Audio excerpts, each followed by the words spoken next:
Hello everyone, welcome back to Wings Se Udan. I hope you guys are doing good. So today's video is all about your successful strategy for history optional. How you cover your history optional in how many days? That is in 80 days. So guys, I am your history mentor. आज हम किसके बारे में बात करेंगे? Detail analysis करेंगे कि आप अपना हिस्ट्री ऑप्शनल किस तरीके से कंप्लीट करेंगे एक टाइम फ्रेम मैनर में, दैट इज 80 डेज में.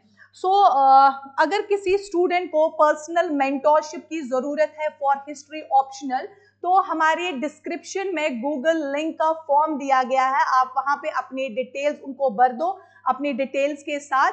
Then we will come to know कि आपकी क्या क्वेरीज है, देन हम आप तक उस तरीके से पहुंच जाएंगे. नाउ आप सब जानते हैं अभी हाल फिलहाल में ही प्रिलिमिनरी का रिजल्ट जो है वो JKKS का रिजल्ट जैन में आया.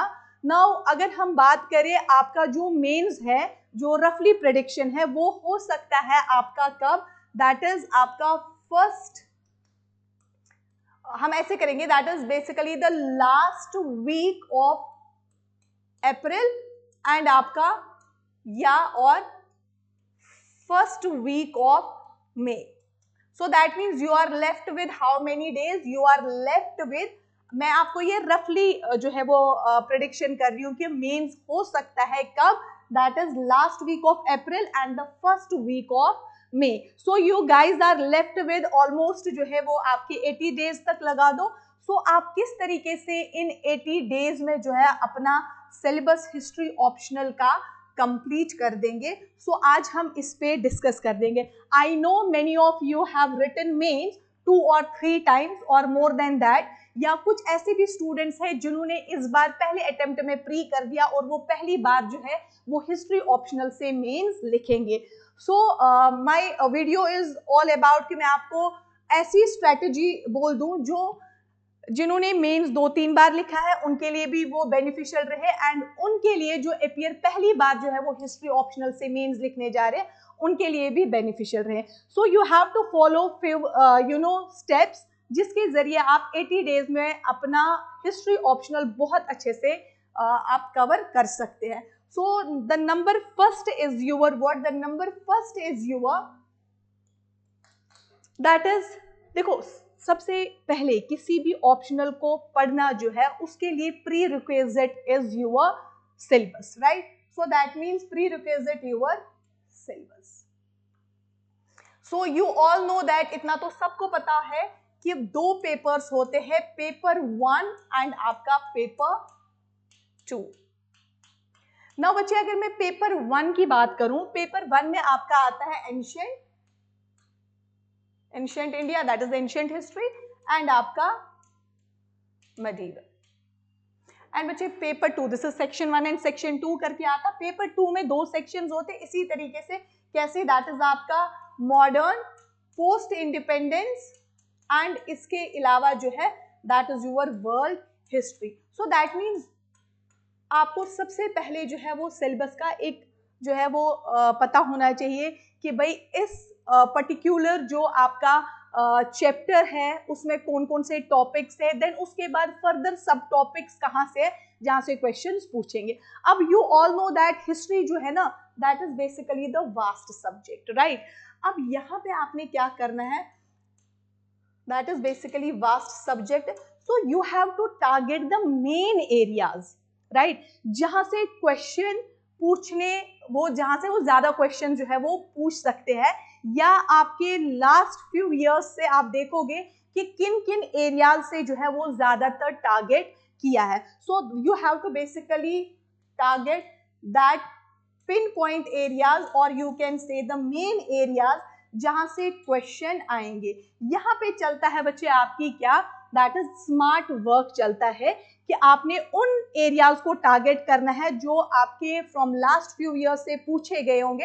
अब जरूरी नहीं है कि question same as it is आए, वो कुछ % चांस होता है, चलो एक दुक्का क्वेश्चन जो है वो डाल दिया, but at the same time आपको ये चीज याद रखनी है कि यार एक क्वेश्चन जो कोई सेम क्वेश्चन होगा उसको किस तरीके से जो है वो डिफरेंट वेज से पूछा जा सकता है. जैसे मैं आपको यहाँ पे एक एग्जाम्पल दे दूं एंशिएंट इंडिया से अगर हम मौर्यंस उठा के देखेंगे तो मौर्यंस में सबसे इंपॉर्टेंट क्या, देखो मौर्यंस में अगर हम देखेंगे फ्रॉम लास्ट फ्यू ईयर्स से, अगर आप देखेंगे मौर्यंस की एडमिनिस्ट्रेशन, अशोका की दम्मा पॉलिसी पे क्वेश्चन आता ही आता है। देन उसके बाद अगर आप देखेंगे रॉक एडिक्ट्स पे मेंस ऑप्शनल में क्वेश्चन आता ही आता है। डिक्लाइन पे अकॉर्डिंग टू वेरियस हिस्टोरियंस आता ही आता है। फिर आपसे पूछा जा सकता है, उसी एडमिनिस्ट्रेशन को थोड़ा सा चेंज करके आपसे पूछा जाएगा, Mauryan administration is highly centralised administration, तो आप इसको जो है इस तरीके से लिखो कि किस तरीके से वो एक हाईली सेंट्रलाइज्ड एडमिनिस्ट्रेशन थी। क्वेश्चन को थोड़ा सा ना उन्होंने रीफ्रेम कर दिया। सो आपने वही जो है वो टारगेट करना है उन मेन एरिया से जहां से रिपीटेडली ये क्वेश्चन जो है वो आपसे पूछते हैं। सो दिस इज नंबर सेकेंड। ये जब आपने कर दिया उसके बाद, क्योंकि देखो ना यहाँ पे चलता है ना स्मार्ट स्टडी, अदरवाइज पढ़ने को तो बहुत ज्यादा है ना। Then third is your what, that is third is your, आप क्या करेंगे स्टूडेंट्स, आप the most important thing is your answer writing. इसके अलावा कोई भी चारा नहीं है सिलेक्शन होने का, that is your answer writing. अब इस आंसर राइटिंग में आपको क्या करना, within a time frame आप किस तरीके से जो है वो एक क्वेश्चन को 8-10 मिनट में खत्म कर दोगे, दैट्स इट। ठीक है, ये आपको स्ट्रेटेजी आंसर राइटिंग की करनी है। हर दिन आपने एटलीस्ट अपने ऑप्शनल से 4 to 5 क्वेश्चंस पर डे जो है वो लिखने ही लिखने हैं, क्योंकि आपके पास बहुत ज्यादा इंफॉर्मेशन, उसको किस तरीके से आप जो है वो आंसर राइटिंग में फ्रेम करोगे वो बहुत इंपॉर्टेंट है। सो ऐसा नहीं है कि आपको बहुत ज्यादा नॉलेज है बट आप आंसर राइटिंग नहीं कर पाते, उसको कोई भी जो है वो फायदा नहीं है। So answer writing is basically key here. So 5 questions per day जो है वो आपने करनी है। देन उसके बाद आपने रूटीन क्या रखनी है, अब बहुत सारे बच्चे मुझे पता है वो आंसर राइटिंग करते होंगे अपने ऑप्शनल की, एट द सेम टाइम वो सेल्फ इवैल्यूएशन करते हैं, बट यहाँ पे आपने थोड़ा सा स्मार्ट वर्क करना है, क्योंकि सेल्फ इवैल्यूएशन से, सेल्फ एनालाइजिंग से जब आप क्वेश्चंस को करते हो थ्रू मॉडल आंसर, हर एक बच्चा वही ट्रेंड फॉलो करता है, बट आपने थोड़ा सा हटके जब आपने आंसर राइटिंग की उसके बाद आपने क्या करना है, सेल्फ इवैल्यूएशन नहीं करनी है। चलो ठीक है, टू सम एक्सटेंट आप कर सकते हो, देन वही क्वेश्चन जो है वो अपने किसी मेंटोर या जो इस फील्ड में या जिसने इससे पहले जो है यूपीएससी का दिया है या अपने जो आपका क्लोज फ्रेंड है उससे आप जो है, या अपना टीचर व्हाटसोएवर जिसको इसके बारे में नॉलेज है उसको दे दोगे, किसके लिए, that is for your analysing और इवैल्यूएशन के लिए, राइट, एनालाइजिंग। देन इसके अलावा बच्चे अब क्या होता है, नाउ बहुत सारे बच्चे ये ट्रेंड तो फॉलो करते हैं, लिखते हैं, but at the same time bore हो जाता है इंसान कि भाई वही लिखना है फिर लिखना है, बट उसके लिए the best strategy, this is basically आपका डिसिप्लिन में आ जाता है, that is actually what, that is your test series, right. And test series बच्चे बहुत ज्यादा इंपॉर्टेंट है। टेस्ट सीरीज से एक तो आपको आंसर राइटिंग की भी प्रैक्टिस हो जाएगी, कहाँ पे आप लैग कर रहे हो, कौन सी इंफॉर्मेशन डालनी है, कौन सी जो है वो शेयर करनी है क्वेश्चन में, वो बहुत इंपॉर्टेंट है। एंड देन उसके बाद आपको एक मेंटोर होता है जो आपका उस पेपर का जो है वो इवैल्यूएशन करता है, आपके जो है वो पॉजिटिव पॉइंट्स एंड आपके क्या नेगेटिव पॉइंट्स हैं उनको जो है वो आपके सामने रिवील कर देता है। Then you will come to know कि यार हाँ, इस क्वेश्चन को मैं ऐसे लिख सकता हूँ और इस क्वेश्चन को मैं इस तरीके से लिख सकता हूँ, ठीक है। सो दिस इज बेसिकली कि किस तरीके से आप जो है वो दिस 80 डेज में अपना हिस्ट्री ऑप्शनल कवर कर सकेंगे। नाउ हमने क्या किया, विंग से उड़ान ने test series actually history optional के लिए जो है वो लॉन्च की है, जिसमें हमने बाइफर्केशन ऑफ सब्जेक्ट्स किस तरीके से की है। So you can see it here.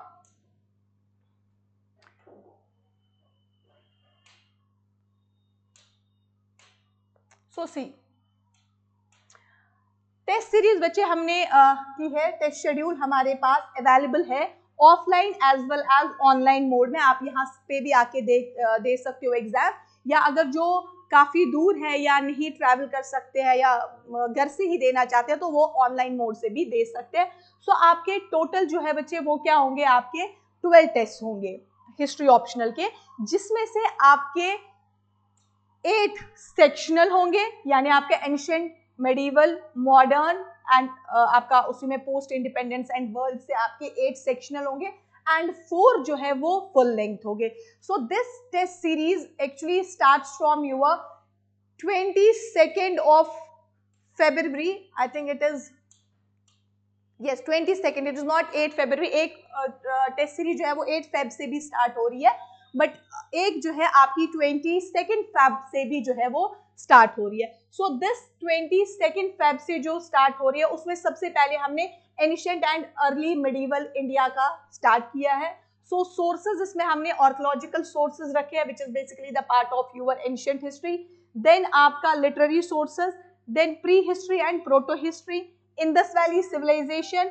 Then इसके अलावा अगर आप देखेंगे, इसके अलावा हमने क्या रखा है, that is early medieval India से आपके the Cholas, cultural tradition in India and the 13th century में आपका एस्टैब्लिशमेंट ऑफ दिल्ली सल्तनत. यानी अगर आप देखेंगे एंशिएंट एंड मिडिवल, अगर आपने सिलेबस देखा होगा तो उसको ना एक्चुअली 12 यूनिट्स में डिवाइड किया गया है, तो हमने उसको 4-4 करके कंप्लीट कर दिया. देन उसके बाद जो है बच्चे आपका इसी तरीके से सेकेंड टेस्ट जो है वो आपका ancient and again early medieval India होगा. This is part second test होगा, जिसमें megalithic culture, Aryan and Vedic period होगा, period of your Mahajanapada, the 14th century यानी again now medieval India. Then आपका society, culture and economy in the 13th and the 14th century. So this is section 2. Now section 3 का, yes, and इसके अलावा जो है वो provincial dynasties में जिसमें बंगाल आएगा आपका, देन बाकी विजयनगर एम्पायर है, बहामनी किंगडम्स है इसका. देन बच्चे टेस्ट थर्ड जो आपका है दैट इज कहाँ से, एंशिएंट एंड मिडिवल का होगा, Mauryan empire, post Mauryan empire. Then इसी तरीके से आपका जो है फिर से मिडिवल इंडिया का पोर्शन जो आगे होगा वो इस पे लिखा गया है आपको. So again part 4th is your ancient and आपका मेडिवल इंडिया. सो गुप्ताज है, रीजनल स्टेट्स ड्यूरिंग गुप्ताज है. देन आपका 16th एंड 17th सेंचुरी का टाइम पीरियड आपका है. Then culture during Mughal period है एंड द 18th सेंचुरी वाला है. देन बच्चे नेक्स्ट जो आता है आपका that is your modern post independence and आपका world history, right. This is basically आपका नेक्स्ट एग्जाम जो आपका होगा दैट इज पेपर 2 का होगा, दैट इज बेसिकली पेपर 2 जो हिस्ट्री का है. तो उसका भी इसी तरीके से हमने शेड्यूल किया है, डिवाइड किया है पूरा का पूरा सिलेबस इस तरीके से. देन लास्ट में बच्चे आपका क्या होगा, लास्ट में आपके 4 जो है वो फुल लेंथ रहेंगे, फुल लेंथ आपके रहेंगे सिलेबस. जैसे आपका सपोज करो, जैसे आपका एग्जाम्स लेट अस सपोज आपका मई में होगा, मई में सपोज मान लो आप 20th मई को आपका पेपर, मैं उनके हिसाब से बात कर रही हूँ, JKPSC के हिसाब से पेपर फर्स्ट होगा, राइट. देन 21 और 22 मई को क्या होगा आपका बच्चे, पेपर 2 होगा. हमने भी वैसे ही किया है, एक दिन का गैप दिया होगा या डायरेक्टली नेक्स्ट डे आपका क्या होगा, पेपर 1 एंड पेपर 2, ये 2 टेस्ट हो गए. उसके बाद आपको फिर टेस्ट होगा किसका, पेपर 1 फुल लेंथ का and paper 2. So that means 12 test है, जिसमें 8 आपके सेक्शनल है बच्चे एंड आपके 4 जो है वो आपके क्या रहेंगे, फुल लेंथ.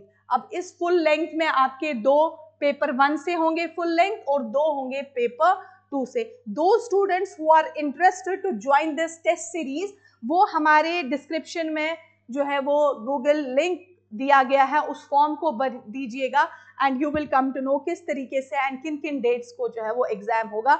आपको उन क्वेश्चंस का जब आप टेस्ट दे देंगे, चाहे ऑनलाइन देंगे चाहे आप ऑफलाइन देंगे, उनको क्या किया जाएगा, पूरे डिटेल्ड एनालिसिस आपको किया जाएगा, आपके वीक पॉइंट्स कहाँ पे हैं, तो उनको किस तरीके से जो है आप स्ट्रेंथन अप करेंगे, उसका पूरा का पूरा आपको जो है, या पर्सनल मेंटोरशिप की आपको ज़रूरत है, वो यहाँ पे अवेलेबल होगी. आई होप दिस वीडियो जो है आपके लिए हेल्पफुल रहेगी. एंड इसके बाद हम एक और वीडियो लाएंगे कि फ्रॉम पास्ट कुछ ईयर्स से किस तरीके से जो है वो हिस्ट्री ऑप्शनल से कौन कौन से एरियाज जो है वो टारगेट कर दिए हैं, चाहे UPSC ने चाहे आपके JKPSC ने. So thank you so much.